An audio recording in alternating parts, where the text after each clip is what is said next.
Hello and welcome back to SuperCoach Edge. Now, Liam, we move on to a bit more juice this round, we could say, as we turn our attention to the mid-pricer / value options that present themselves to us. And they come with a whole heap of question marks, however, but they could provide to be a bit of a diamond in the rough.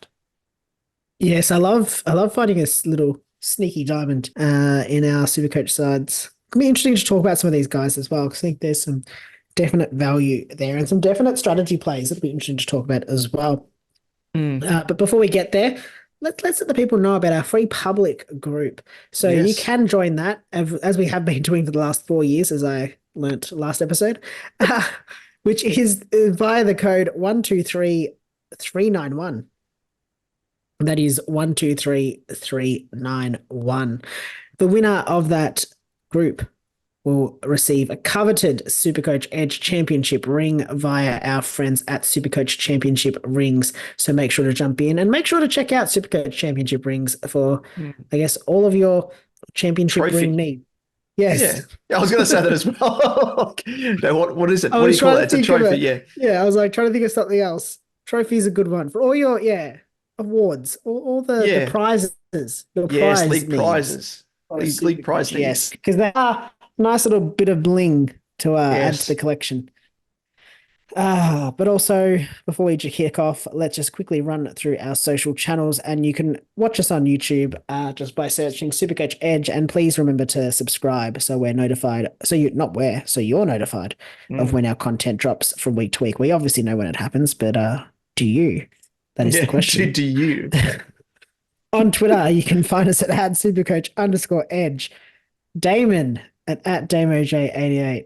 Myself at Liam Evans _95, because I am Liam, unlike Damon trying to claim that last episode, sorry. And on Facebook, Instagram, and TikTok, you can search SuperCoach Edge, and that's where you'll find us. And Damon, are you about to show us something? I'm about to show us the bling. So this is the bling ring from the Legends at SuperCoach Championship Rings. Yes. Let me just bring it out of the box. This is what I actually. White gloves. This is. Oh shit! What am I doing?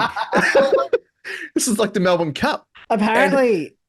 So I was talking to some. Sorry, just side note. Yep. I was talking to someone the other day about this. Who's in archives and like an archivist. In archives or whatever. And apparently the white gloves do nothing. They're absolutely pointless. As long as your hands are clean, it means nothing. Yeah. Okay. Yeah, well, there you go. My hands are clean, even though I've just eaten a lot of chicken. Greasy chicken. No, it's actually El Jana chicken, which is actually quite nice. But no doubt as well, Liam, we obviously use these rings to propose to our loves, our respective loves, of course. That's actually my wedding ring as well. For anyone that wants to know. I expect to see when the rings are exchanged for your wedding, Liam. The box is opened up, and I expect to see this. It's very much my style. This very ring, as you can see there, beautiful ring.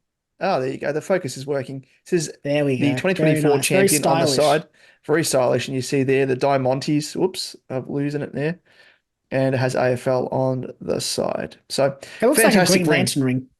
It is actually a bit of a green. Should I replace my wedding ring with this?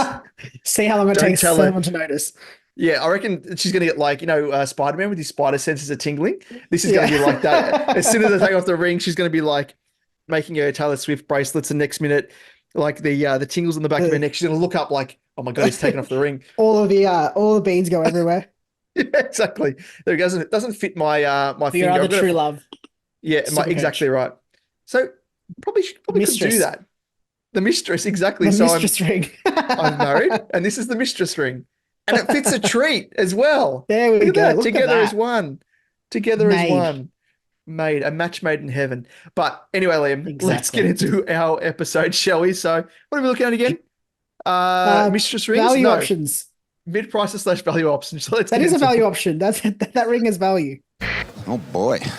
I can't believe what we're unearthing down here. Let's kick things off, shall we, with the first value option, and it isn't the ring, even though it is great value, and it is Harry Himmelberg. He's priced at 450.8k.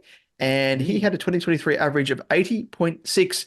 He does unfortunately have the double bye, the early bye, which is ever so troublesome. But Himmelberg. So he's been training exclusively as a defender in the preseason for the Giants, and considering the Giants' early run, which is North and the Eagles before their round 3 bye, he provides potential upside. Maybe, potentially. Consider that Himmelberg's highest ever score came against North to the tune of 187, and we can see why he's a popular mid-priced option. As we discussed about the Tom Green to Walsh swap, trading out Tom Green as he goes into his bye to Walsh who's coming out of his bye, you could potentially aim to ride his scores in round 0 and round 1 and hopefully make some cash after round 2 and then trade him out on his bye with the benefit of 3 great scores and some cash increase. But we didn't see the big ceiling scores from Himmelberg in 2023 with just 2 scores over 125 plus and only 5 scores over 100 with scores as low as 34 and 40. And that's the key concern for Himmelberg, I think, in this case with, him being a starting pick with the lowest score for the season coming against the Eagles with a score of just 40, surprisingly. If he repeats this in 2024, you'll unfortunately be losing cash early. So having said that, it is a bold move, but I guess one that could pay off if he does, start the season with a bit of a fire behind him. But for me, I'm just going to quickly say verdict. I don't think you're going to be making enough cash in the early rounds leading up to his round 3 bye to really justify picking him with the intention of flipping him as he goes into his bye. And I can't see him finishing really, aside from that, as a top 6 to 8 defensive scorer come the end of the season either. So he's probably one that I'm happy to pass up. Liam? Yeah, agreed. Not for me. I think the potential play you could make is Himmelberg. You really want to ride 2 good scores. He's got a favorable matchup, but is the ball going to get down there enough? For the Eagles, what I mean? especially. Yeah. For the Eagles, especially against the Giants. North probably stronger slightly. The Eagles I'm not so sure about. And is he going to score well enough to justify it? Because I think we're talking about it similarly, like like we said with the Tom Green to Sammy Walsh. That makes sense to me because Tom Green, even if he drops slightly in price, you're more riding his scores. Yeah. To Walsh, I don't know whether the scores are as assured here with Himmelberg. And I mean, he could go to a Coleman, so you're still making some cash based off that, assuming that Himmelberg doesn't drop substantially. But yeah, I don't know. He's definitely not a keeper. Definitely not at this stage. I don't think he's a value option in terms of being a keeper. I think you're really only picking him to hopefully flip him real quick to someone like a Coleman. Or someone else. I don't even know who. So yeah, for me, he is a pass. Yep. I totally agree there. Yes, and talking about Kitty Coleman, he is the next guy on the list. Priced at 398.8k, has an average of 71.3 in 2023 and has the double bye with the first bye in round 2. With Rich retiring in 2023, are the Coleman stocks on the rise? Let's take a quick look. In 2023, he never really took the lion's share of the kick-ins. Even with Rich out of the side, McKenna was really the preferred option. So at this stage, it doesn't look as though he would be, getting bulk points from kick-ins. His average of 71.4 isn't much to write home about, but when Rich did leave the side, his average increases from 60.6 with Rich to 84.4 without him, and some more respectable scores with lows of 66 and highs of 112 and 116. We also saw him go to an absolute another level in the finals with scores of 127 in the prelim and following it up with a 127 in the grand final. He does have the early bye after playing that game in round 0, which does hurt him, but does give us the opportunity to screen his scores in round 0 and round 1 before his bye and bring him in round 3 at his same starting price if he does look good. For me, I'm not going for a Himmelberg. I'm a big fan though. So this is my verdict now. Big fan. And I think he was most certain to be one of the breakout options this season. I need to start remembering who posts these things, but this was last year. He was someone on Twitter went through sort of some key criteria for breakout players, like how many games you played, how old you are. Was it Jaden Popowski, potentially? It might have been him. I think it might have been him. Off memory. in any case, if you're listening, I apologize. Please let us know, and I'm more than happy to shout out who it was. But he was one of the players that he had suggested would be sort of fits that mold of games played, age group, all that kind of stuff. And I think it fits. It looks as though he's about to put it all together. I do think the question will be, he'll be a breakout, but does he fit into that top 8 defenders, or is he sit just outside of it? I'd be waiting on him though. I think he can definitely afford to wait till at least round 2, see his buy, and then use some of those extra trades, use a boost, early upgrade or a corrective trade if necessary to get him in. But yeah, I don't know. It's just one of those things. I don't want to start him. I get why people are starting him, or why some people are looking to start him, but I think I'd rather sort of see how he goes and maybe corrective trade him if need be. Yeah, I agree. Like, I really love the tactic of just being able to wait for him and assess how he scores across his first 2 games, with the prospect of then bringing him in after his bye at the same starting price as well, which is a big bonus. So that is definitely what I'm going to be doing if he does start the season well. And this is one of the very few advantages, I think, of round 0 and the early buys. Apart from that, it's just a crock of shit. But this is probably potentially helpful for those that were eyeing off from Brisbane and Carlton. So we'll see how things turn out there. It's interesting as well, because I think we look at Walsh, who didn't really set last season on fire except for probably in the finals. And again, Coleman. And so I think for me, I'm wary of him, probably more wary of him than others are, based off the fact that it was only his finals series that looked good from his year. Not that he looked bad, but like his scores in terms of Supercoach scoring, Coleman's the same. His Supercoach season was okay, but his finals were good, and that's where I think a lot of his interest is picked up on. I think Coleman's a bit of a different kettle of fish because there's a change in role, more opportunity, whereas Walsh is sort of just continuing on. But it's interesting, and I think it's interesting that those 2 players play for both Brisbane and Carlton, and we get that opportunity to see them early on, which is positive, very, very positive.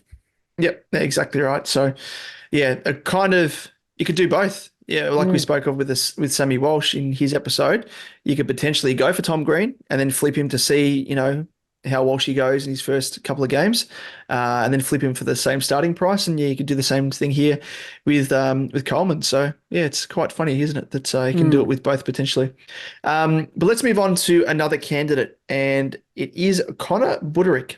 Who? Yeah, I don't know. But his 2023 average apparently was 77.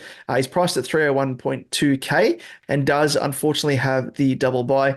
And he was a player that has had his injury issues. You could say his fair share of ACL injuries in 2021 and 2022. But this preseason, he looks to be settling in and has a promising role off half-back under new coach Dimmer. And we know that, of course, Dimmer likes to get the ball into the hands of his half-backs. Think, of course, of Jaden Short. And we saw that BUDARICK got some kick-ins to end the season in rounds 23 and 24. And could that make him a value option at 301.2K? We ponder. But we do have to be mindful of the fact that Will Powell is returning from an ankle injury and could be the reason that BUDARICK is the first choice at the moment. But things may change. It's like Charlie Constable all over again. Yes, that man. But at a premium. Yeah, exactly. And yes, being at that premium of 301.2K is the reason why he's not in calculations for me at all. I don't care if he picks up the Jaden Short, he's not going to be a starting pick for me. He is someone I think that I'd much prefer. If he does step into that role, I'd be happy enough to use a corrective trade on.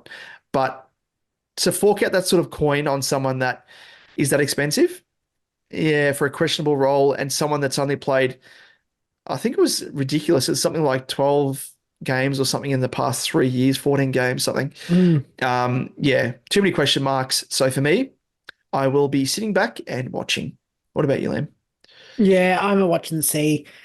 If he is the first choice off half-back and taking kick-ins, I don't mind him as a bit of a speculative pick. Has the round 3 buy, so you could wait and see and just sort of cop one price rise. Yeah. Because he'd have the price rise in round 2, miss round 3, and then pick him up in round 4. Yeah. I think it's a big if though. Yeah, Powell, once he's fit and firing, surely makes he gets relegated to second string, as in that's BUDARICK. yeah, Lockie Weller's also out injured. I think it's more, I can't remember what his injury is, but I think it's more long term. So they won't have that issue there. But it reminds me of Constable, like Powell yeah, having an injury and us all getting sucked in. I've watched the preseason matches to see whether the role is there, and I don't know when Powell's due back, if it is yeah. in round, but it is for those games or not. But yeah, just wait and see. And just be mindful of that. If Powell's not in the side and he's picked, I'd be holding off. But let's move on to the next guy, and it is Heath Chapman, 251.7k, defender eligible. He is priced at an 2023 average of 64.3 and only has the one bye, which is that favourable one, with sharing it with just Port Adelaide. He did hurt his hamstring in Freo's recent intra-club match, and scans have revealed a moderate strain, and the club has all but ruled him out of their round one clash. This does mean he's one to monitor as an in-season trade-in potentially once he returns to full fitness, so I think it is still worth talking about him. Obviously, don't Yeah. pick him for round one. Even if he is right for round one, I don't know. It's just one of those things. You get scared off Yeah. with a hamstring or Yeah. a soft tissue at this stage where it's sort Mm. of just on the verge of the season. Especially someone as well like him who's had his injury issues over the Exactly, years. yeah. So a bit more of a risk, I think. Yeah. Yes, agreed. So in terms of, if we speak about his 2023 season, Chapman started the season with promise with scores of 90 and 70 in his first two games, and bowing out halfway through his third game due to injury with a score of just 33. In 2022, he averaged 75.9 from 17 games. So when you factor in what he is capable of at his 2024 starting price, he does seem like a very juicy prospect. Considering he's priced at an average of 45-ish, if he can recapture that 2022 average, he will rise upwards of 150k quite nicely and provide you a very nice playing cash cow. Who has, upside with scoring. The other upside with Chapman is his potential to play as a wingman, who he was vying for a wing spot alongside Sharp. Whether this does translate to more favourable scoring remains to be seen, but the competition for the same spot is nonetheless another worry, especially given he will now need to break back into the team upon a return to full fitness. Mm. He did seem to be their first choice Yeah. on the wing over a Sharp. I think it rises Sharp stocks as a Yeah. rookie option for Mm. us now. Again, you'd want to see, surely you want to get some, I don't know. I'm just worried about the hamstrings. Yeah. I wouldn't want to start him or push him too quickly. So in terms of verdict, I guess quickly for me, obviously he's not on my radar now, but could be one that I consider as a bit of a sort of higher, because what's he priced at 250? Yeah, 250. It's sort of that awkward price. You don't really want to downgrade to a player like that. Mm. But potentially a mid pricer might get downgraded to him.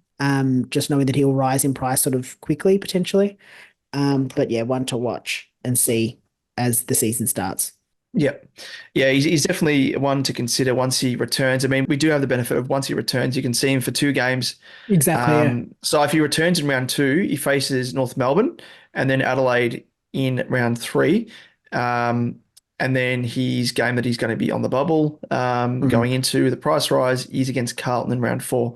So at least we have a couple of games there to assess him, fitness-wise, role-wise as well. But it's going to be interesting. Like at that stage, I don't know who we'd be looking to sideways to him. I mean, there's the likes of like a Hall, could be a Zach Reed, could be a Caulfield, Gipkus, but those guys as well, like especially Caulfield, Gipkus, Reed, they probably have a bit more insurance being best 22. Yeah. But all those guys, we don't really know maybe bar Gipkus, we don't really know the role of as yet. So if those guys don't look as favourable after the first 3-4 rounds after a price rise, and you've got some spare cash in the bank, could you potentially sideways him, either of those to a Chapman? Maybe, I don't know, but yeah, something to keep in mind. It's gonna be awkward. You kind of hope he has to come back through the waffle. Yeah. Yeah, the waffle. Yeah. Just so that it gives you a little bit more time. I'd also prefer him coming back through the waffle just to make sure his hamstring's okay. Like get him the fitness, make sure he's like, I don't know. A player like him, it's a worry. Coming back and pushing it too early potentially.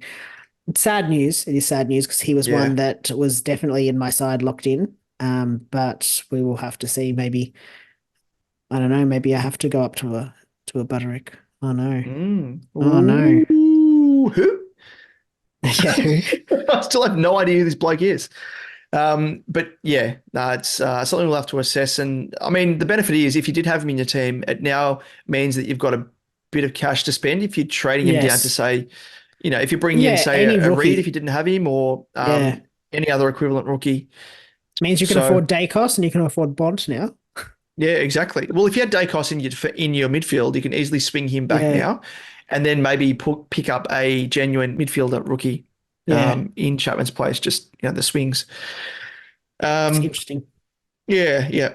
So it might be a benefit. Sort of looking on the bright side of life. But Liam, that rounds us out for the end of part 2 of our defensive discussion during our Defender Week, of course. Yes. Next up, who are we discussing? We'll be chatting, by process of elimination, we'll be talking about rookies. You've passed the test. Well done. Yay. Just test to see if you're awake. Yeah, well, barely. Next episode, not tomorrow, the day after. Yeah. 2 days to round time. us out. Round us out. Yeah, it's been fun, these themed weeks. Yeah, exactly right. It has been good fun. So hopefully those people tuning in have also enjoyed them. But of course, as we always say, if there are any players that we've missed out in this episode, mid-prices or value options you'd like us to chat about, if you're watching us on YouTube, let us know in the comment section below. Or if you're listening to us via audio podcast, slide into our DMs, hit us up on Twitter and let us know. And we'll compile them in a frequently asked players episode to follow. If you are listening to us via the audio podcast, you can leave us that comment or send us a DM on any of our social channels that aren't YouTube. Unless you could also go to YouTube, I guess, if you wanted to. You should do it. You should do it, and you should subscribe, and you should get all the notifications. You should just swap over from the audio podcast. Yeah, if you wanted to. Yeah, you know what? You do you. If you want to see me wear my 2 wedding rings, one from the wife and one from the mistress. You don't get this if you listen. You need to see it. Yeah, and you'll notice I had to slide that back into my finger and take off the one from the mistress because I heard the door creaking behind me and a bit of hot breath on my neck. So I had to make sure to take that off because I could be killed. It's risk. In any case, the social channels, that's the risk. That's the risk. That is a risk. It is a risk, especially if you do have an actual mistress. But exactly. Just life advice for you guys. So yeah, you get with us. You get everything. Especially if you've got a mistress named SuperCoach. That would be unique. Oh, 100%. That would be actually, very unique. In any case, the Twitter handle is @supercoach_edge. You'll find Damon at DamoJ88, myself at @LiamEvans_95, Facebook, Instagram, TikTok, search SuperCoach Edge. And leave us a comment. Send us a DM so we can add your player into the frequently asked players episode. Yep, that's it. Well, Liam, I've got a bug in front of me. I think that's the one that you swatted off your desk and it's now found its way onto my desk, living in some sort of... Sending it back. Don't send it back, please. You can keep it. Yeah, okay. It's like a pool between us. Yeah, exactly right. Yeah. I'll hand you. We should do that actually. I think we tried to do that actually one episode last year, didn't we? Where I handed my drink left of screen and you were supposed to get it from the right of screen, and you ended up getting it from the left, so it just didn't work. Anyway, we'll try it in season again with a bit more rehearsal. We'll practice this stuff. What are you talking about? Practice? It's an actual portal. Yeah, it is. It worked. Yeah, exactly. But anyway, Liam, let's bid everyone farewell. Until next time, we'll see you in the next episode. Cheers for tuning in. See you guys.